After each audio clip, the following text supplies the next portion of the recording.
வக்ரதுண்ட மகாகாய சூரியகோடி சமப்பிரப அவிக்னம் குருமே தேவ சர்வகாரியேஷு சர்வதா. தென்னாட்டுடைய சிவனே போற்றி, என் நாட்டவர்க்கும் இறைவா போற்றி.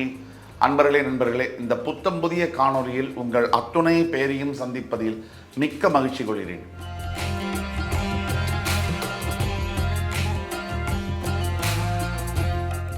புத்தாண்டு, ஆங்கில புத்தாண்டு 2025.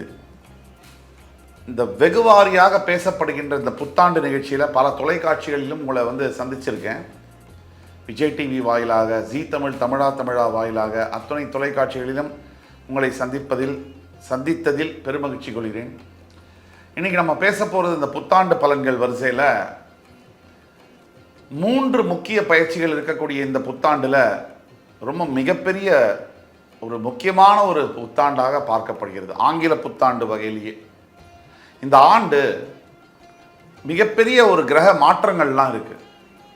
அதனால ஒவ்வொருவருடைய வாழ்க்கையில் கூட நிறைய மாற்றங்கள் எதிர்பார்க்கப்படுகிறது.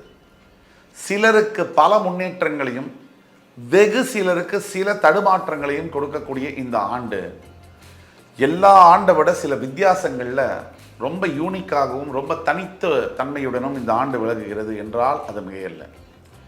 கிட்டத்தட்ட 30 வருஷத்துக்கு பிறகு சனீஸ்வர பகவான் தன்னுடைய முழு சுழற்சியை முடிக்கிறார்.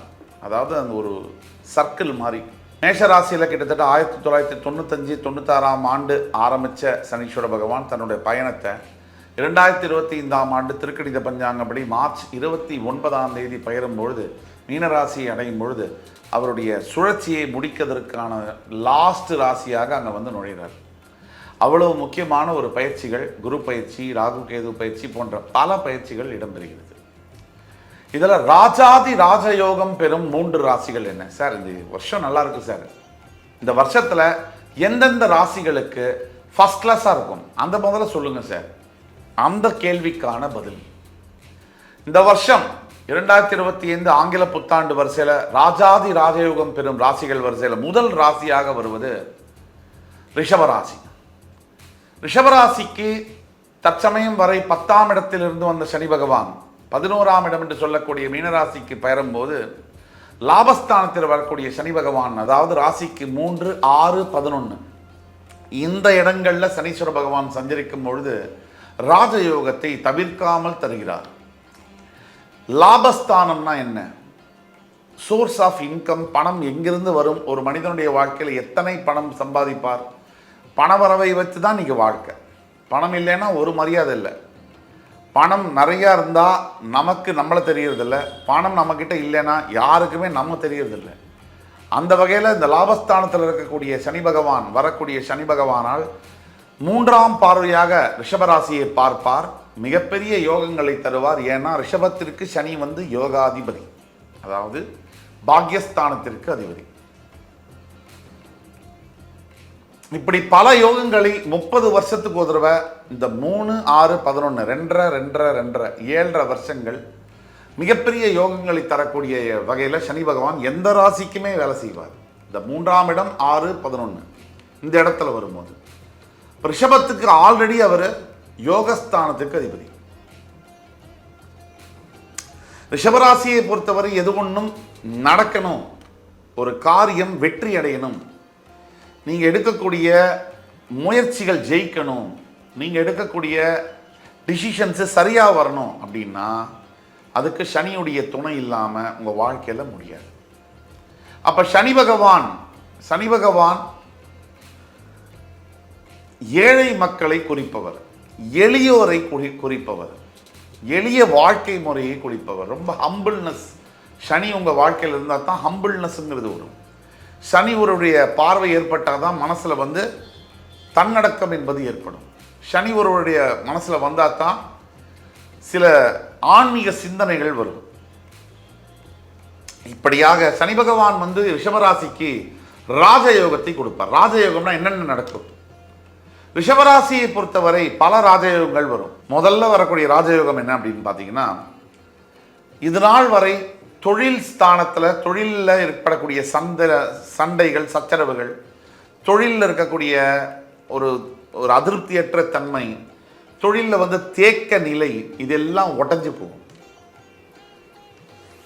எந்த ஒரு புதிய தொழிலை முன்னிறுத்தி நீங்கள் நடத்தினாலும் அந்த தொழிலில் பெரிய லாபம் வரக்கூடிய விஷயங்கள் நடக்கும். அதாவது லாபம்னா, இப்போ நீங்கள் செய்யக்கூடிய 10ஆம் இடம் என்பது தொழில் ஸ்தானம். அதற்கு அதிபதியான சனி பகவான் 11ஆம் இடத்தில் சஞ்சாரம் செய்யும் பொழுது உங்களுக்கு எந்த தொழில் சம்பந்தப்பட்ட விஷயங்களும், உங்களுடைய கர்மம், அதாவது நீங்கள் செய்ய வேண்டிய வேலைகள், டாஸ்க், செயல்கள் சம்பந்தப்பட்ட விஷயங்களும் சாதகமாக வரும்.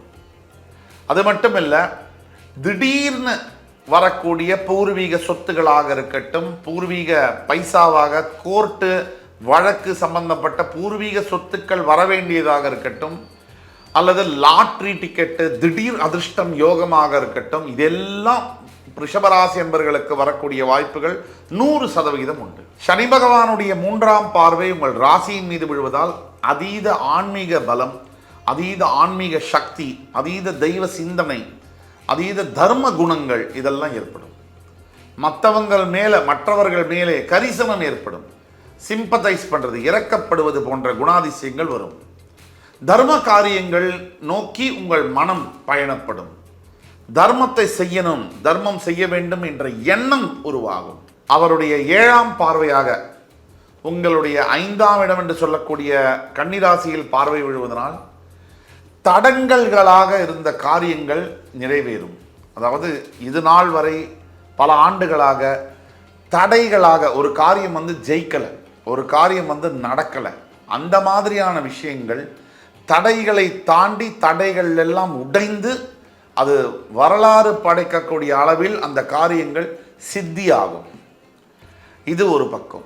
அவருடைய 10ஆம் பார்வையானது உங்களுடைய அஷ்டமஸ்தானத்தின் மீது படுவதனால் இது நாள் வரை நினைத்து பார்க்க முடியாத யோகங்கள் கிடைக்கும். திடீர் அதிர்ஷ்டங்கள், திடீர் வீடு, மனை, வாகனம், திடீர் வெளிநாட்டு சம்பந்தப்பட்ட வேலை வாய்ப்புகள், யோகங்கள், திடீரென்று பலதரப்பட்ட பிஸ்னஸ் டெவலப்மெண்ட்டு, வியாபாரத்தில் வந்து திடீர்னு பார்த்தீங்கன்னா ஒரு மிகப்பெரிய வளர்ச்சி, எதிர்பாராத யோகங்கள்னு சொல்லுவோம். இதுவரைக்கும் நடக்கவே நடக்காது, இதுவரைக்கும் வாய்ப்பே இல்லை அப்படின்னு நம்ம நம்பக்கூடிய பல யோகங்கள் நடக்கும். இந்த சோஷியல் மீடியாவை பொறுத்த வரைக்கும் ஹேட்டர்ஸ், அதாவது எப்பவுமே வெறுப்பாளர்கள், எதையுமே தப்பாகவே பேசக்கூடிய, நெகட்டிவாக பேசக்கூடிய கண்ணோட்டமுடையவர்கள் எல்லா இடத்துலையும் இருப்பாங்க. சோஷியல் மீடியாவில் எஸ்பெஷலி நிறையா இருப்பாங்க. பெரிய மகான் ராகவேந்திர சுவாமியே பேசினாலும் அவங்க அதை தான் பேசுவாங்க. அதை பற்றி நம்ம கவலைப்பட போகிறதில்ல. ஆனால் உங்களுக்கு ரிஷபராசி என்பவர்களுக்கு மிகப்பெரிய யோகமான மாற்றங்கள், வாழ்வையே மாற்றக்கூடிய மாற்றங்கள் நடக்கும்.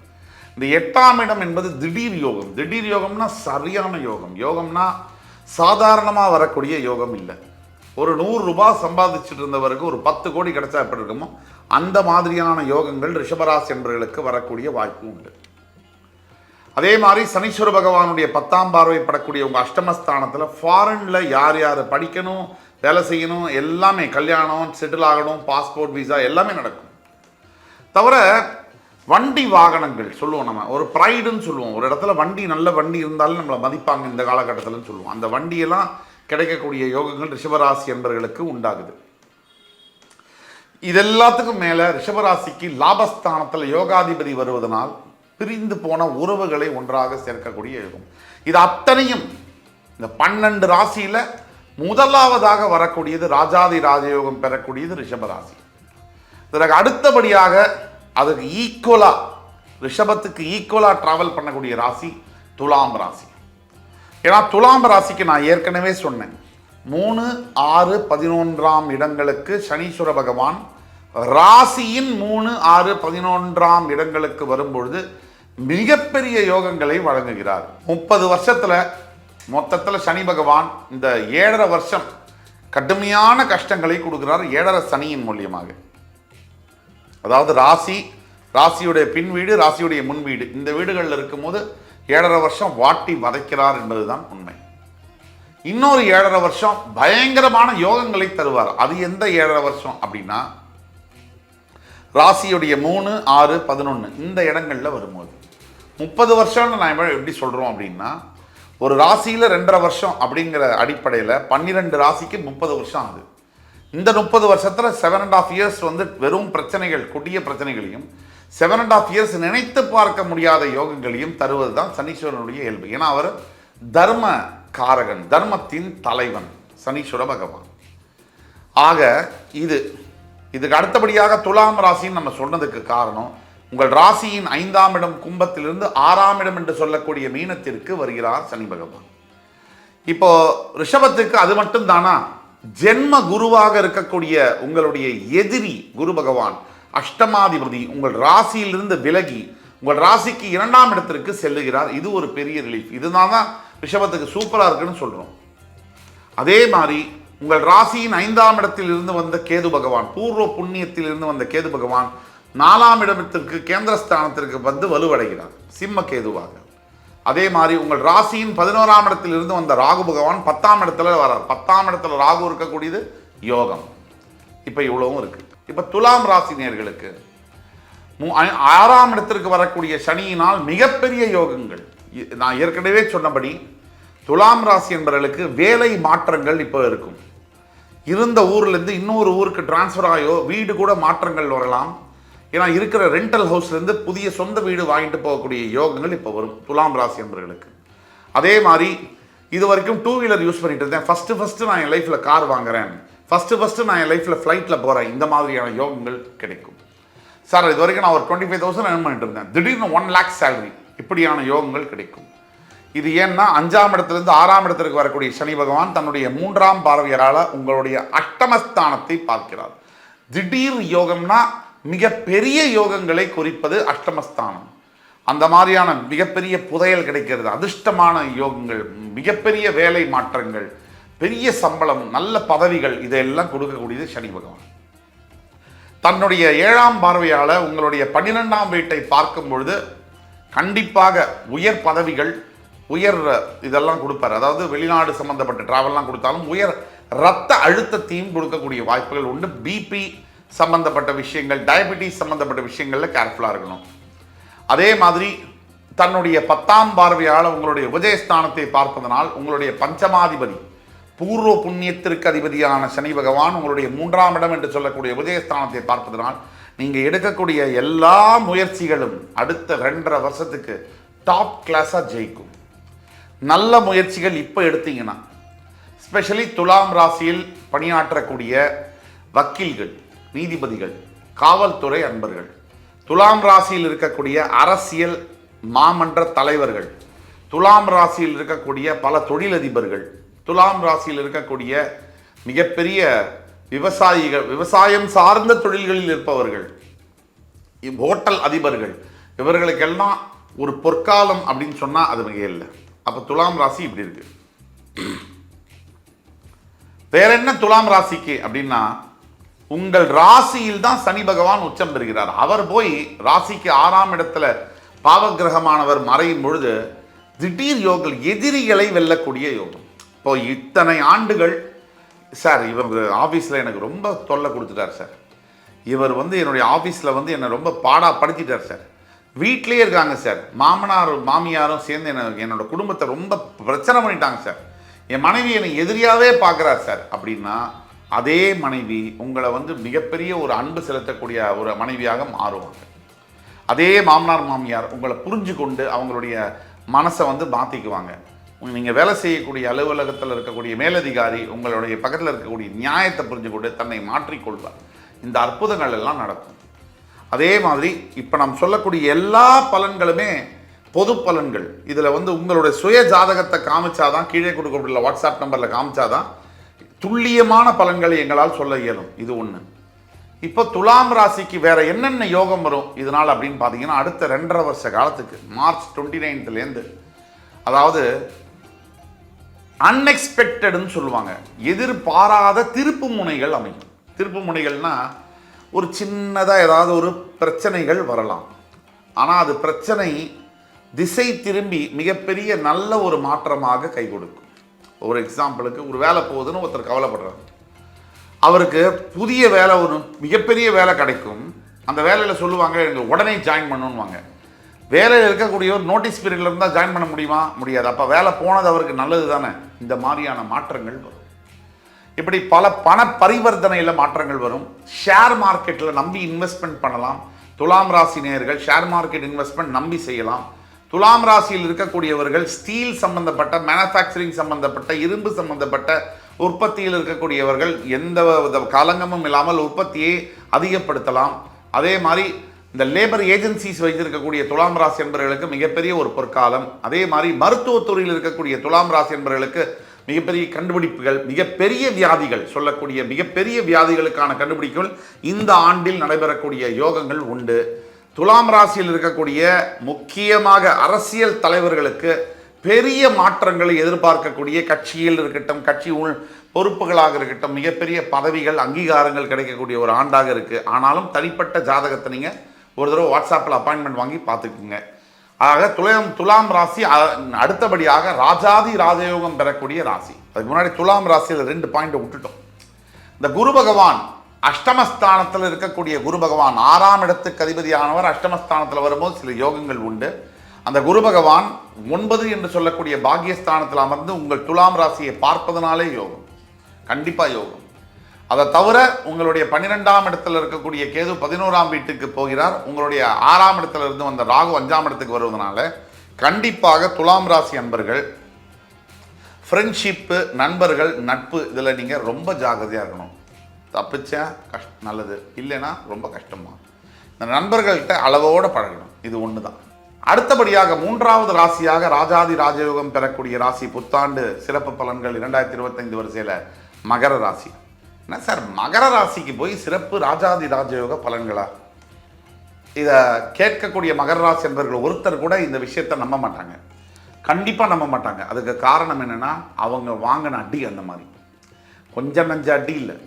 அதாவது எழுதுக்க முடியாத அளவுக்கு கடைசி 7.5 வருஷம் சனீஸ்வர பகவானுடைய 7.5 சனியுடைய தாக்கத்தில் அடி சுக்குநூறாக வாங்கினவங்க. நம்ம ஏற்கனவே சொன்னோம், ராசியின் 3, 6, 11ஆம் இடத்துல சனி இருந்தால் யோகம்னு. இப்போ சனீஸ்வர பகவான் 2 விதத்தில் மகர ராசிக்கு மிகப்பெரிய ஒரு மாற்றங்களை கொடுக்கிறார். மகர ராசி என்பர்களை பொறுத்த வரைக்கும் 2 விதத்தில் மிகப்பெரிய ப்ளஸ் பாயிண்ட்டு. ஒன்று, உபஜயஸ்தானத்துக்கு 7.5 சனி முடியுது. இன்னொன்று, ராசிக்கு 3ஆம் இடத்துல சனி வந்து போய் உட்கார போகிறாரு. அதாவது உங்கள் ராசிநாதன் உங்கள் உபஜயஸ்தானம் 3ஆம் இடத்தில் உட்காரும் பொழுது நீங்கள் எந்த முயற்சியை எடுத்தாலும் சரி அது கைகூடும், உங்களுக்கு வெற்றியை தரும். சும்மா முயற்சி பண்ணாலே போதும், டக்குன்னு மிகப்பெரிய பலன்கள் வரும். இது ஒன்று. உங்களுடைய 3ஆம் இடத்தில் உட்கார்ந்த சனி பகவான் தன்னுடைய 3ஆம் பார்வையால் உங்களுடைய 5ஆம் இடத்தை பார்க்கும் பொழுது உங்கள் ராசிநாதன் உங்கள் ராசியுடைய பஞ்சமஸ்தானம் பூர்வ புண்ணியத்தை பார்க்கும் பொழுது, அதாவது இது நமக்கெல்லாம் நடக்காது சார், இதெல்லாம் வாய்ப்பே இல்லை சார் அப்படின்னு மகர ராசி நண்பர்கள் நினைக்கக்கூடியது. ஏன்னா கடந்த 7.5 வருஷம் நீங்கள் பட்ட அவஸ்தையுடைய காரணம் கூட அதெல்லாம் நடக்கும். அதெல்லாம் நடக்கும். எது நடக்கும் அப்படின்னா, அதாவது சார் மிகப்பெரிய ஒரு பிரச்சனை சார், ஆஃபீஸில் வந்து பார்த்தீங்கன்னா வேலை போகுது அப்படிங்கிற சுச்சுவேஷன்லேருந்து மாறி அதே ஆஃபீஸில் ப்ரமோஷன் கிடைச்சா நடக்குமா? ஆனால் அது நடக்கும். இப்போ அது ஒரு பக்கம் சார்.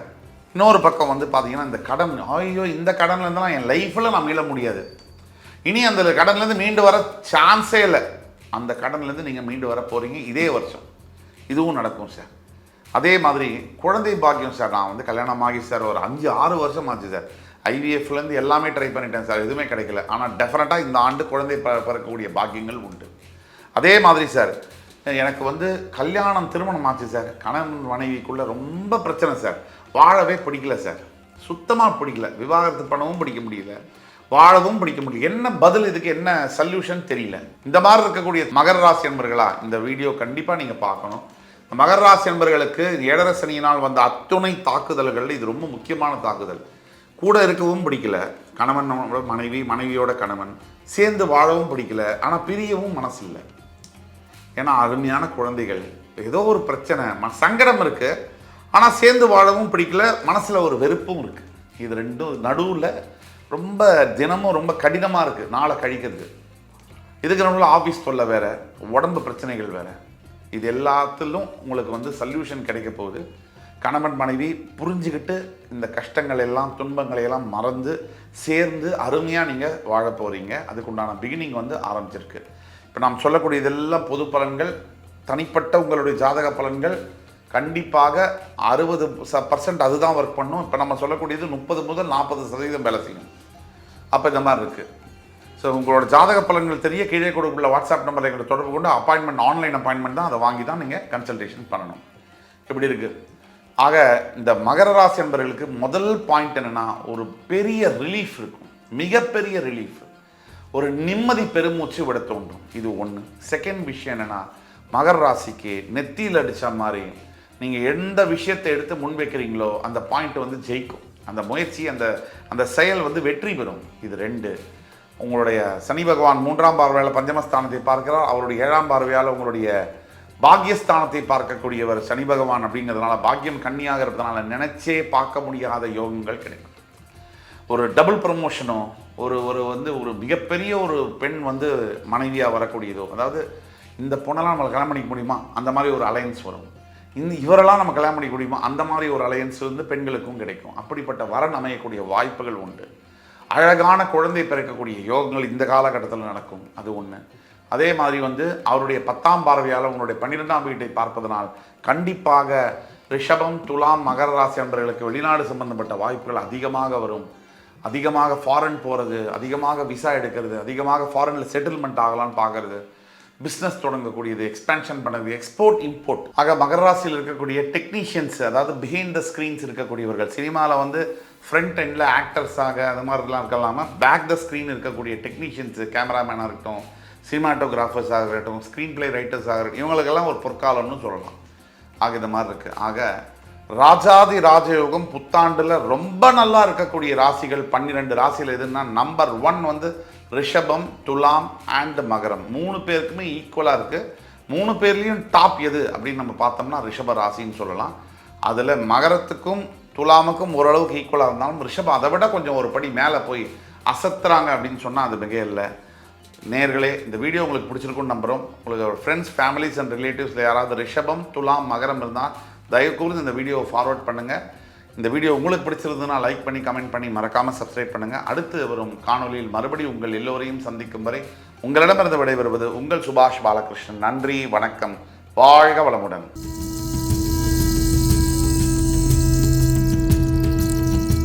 நினைத்தாலே முக்தி தரும் ஊர் அப்படின்னா திருவண்ணாமலை தான். இங்கே பிணி தீக்கிறதுக்கு ஒரு கோயில் இருக்குன்னா அது கிரிவல பாதையில் அமைந்திருக்கிற மிகவும் பழமையான இடுக்கு பிள்ளையார் கோயில் தான்.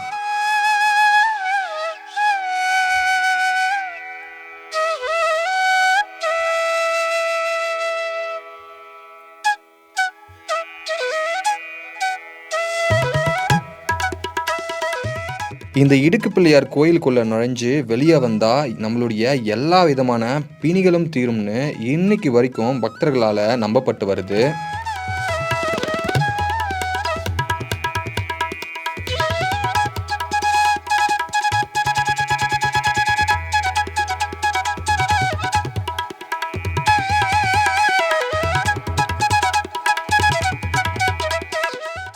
திருவண்ணாமலை கிரிவல பாதையில் குபேரலிங்கத்துக்கு பக்கத்தில் இந்த கோவில் அமைஞ்சிருக்கு.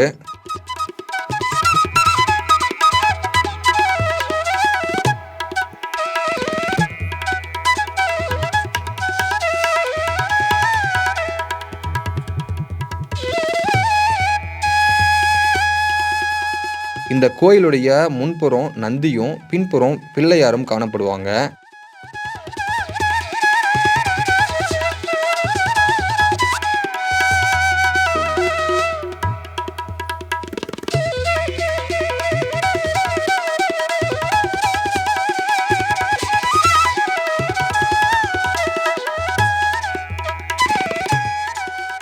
இந்த கோயிலில் நேர்கோட்டில் அமையாத 3 வாசல்கள் இருக்கு. பின் வாசல் வழியா உள்ள நுழைஞ்சு 2வது வாசல்ல தவழ்ந்து 3வது வாசல்ல வெளியே வரணும். வெளியே வரும்போது நந்தி சிலை முட்டுவது மாதிரி தெரியும். ஆனா நந்தி சிலையில நம்ம முட்டி கொள்ள மாட்டோம்.